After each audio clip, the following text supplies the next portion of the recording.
Hello বন্ধুরা, আমি আবার চলে এলাম একটা ছোট্ট কারির ভিডিও নিয়ে।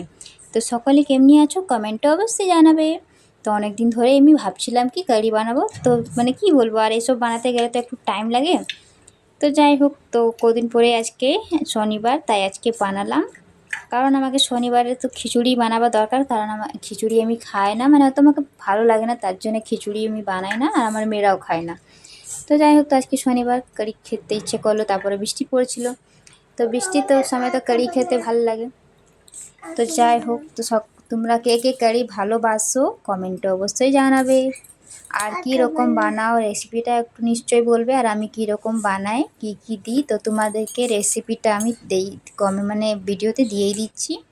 তো এই যে দেখো, এটা দই ছিল, আর বেসনটাকে প্রথমে আমি মিক্সি জারে দিয়ে দিলাম, আর একটু মানে পেস্ট করে নিলাম, কারণ দিতে গেলে এমনি করতে মানে ভালো লাগে। তো হাতে গুলে মানে এত ভালো করে গুলা হয় না, তার জন্য মিক্সিতে দিয়ে দিলাম। তো এই যে দেখো, এবারে বড়া বানাবার নিয়ে নিলাম, সঙ্গে দিয়ে দিলাম পেঁয়াজ আর লঙ্কা দিয়ে দিলাম। খেতে একটু ভাল লাগবে, স্বাদটাও ভাল লাগবে খেতে। জল দিয়ে চলো এবারে গুলে নিই।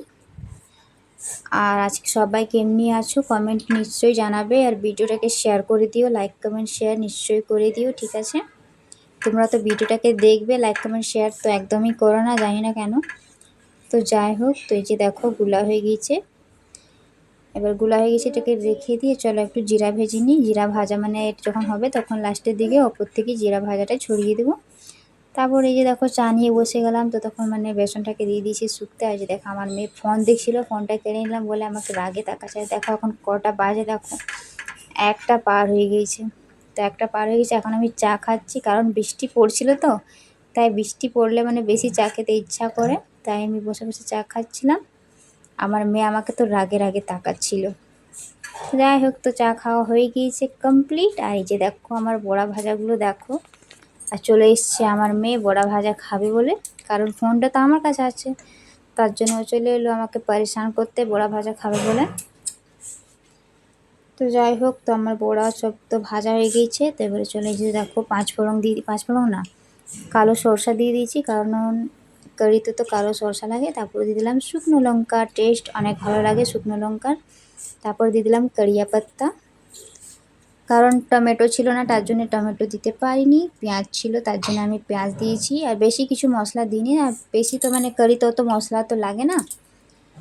তো এই যে দেখো, পেঁয়াজটাও দিয়ে দিয়েছি, কারণ পেঁয়াজটা একটু ভাজা ভাজা হবে, তারপরে দইটা ঢেলে দেবো। পেঁয়াজটা ভাজা হলে প্রথমে হলুদ দিব, হলুদটা ভাজা হয়ে গেলে তারপরে দইটা ঢেলে দিব। তো এই যে দেখো, পেঁয়াজটা মানে লাল লাল হয়ে গেছে, তারপরে হলুদটা দিয়ে দিলাম। হলুদটা দেওয়ার পরে একটু ভাজবো, যেমন হলুদটা যেমন গন্ধ না করবে না, তার জন্যই হলুদটা একটু ভেজে নিচ্ছি।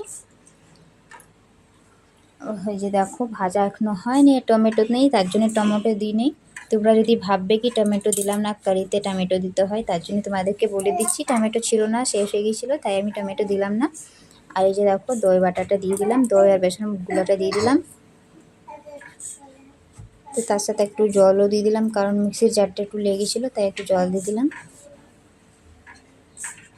কারি খেতে আমাকে ভীষণ ভালো লাগে, আমার বউকেও ভালো লাগে, আমার বড় মেয়ে খুব পছন্দ করে কারি। আমার বড় মেয়ে তো বড়া ভাজা থেকে খেতে শুরু করবে, কারি তো। আর এই যে দেখো, যে জিরাটা ভেজেছিলাম ওটাকে মানে কি বলবো, যে রুটি করে চাকি বেলনাতে মানে ওটাকে ইয়ে করে নিলাম, গুঁড়ো করে নিলাম। তারপরে দেখো, এবারে নামাবো তার আগে দিয়ে দিলাম। তো একটু ওটা ফুটবে, ফুটার পরে নামিয়ে দিব। তো যাই হোক, দেখো আমার কারিটা কেমনি হয়েছে কমেন্ট অবশ্যই জানাবে। দেখতে তো আমাকে অনেক সুন্দর লাগছে, তোমাদেরকে কেমনি লাগছে জানাবে। ভিডিওটাকে শেয়ার করে দিবে। সবাইকে ধন্যবাদ, টাটা।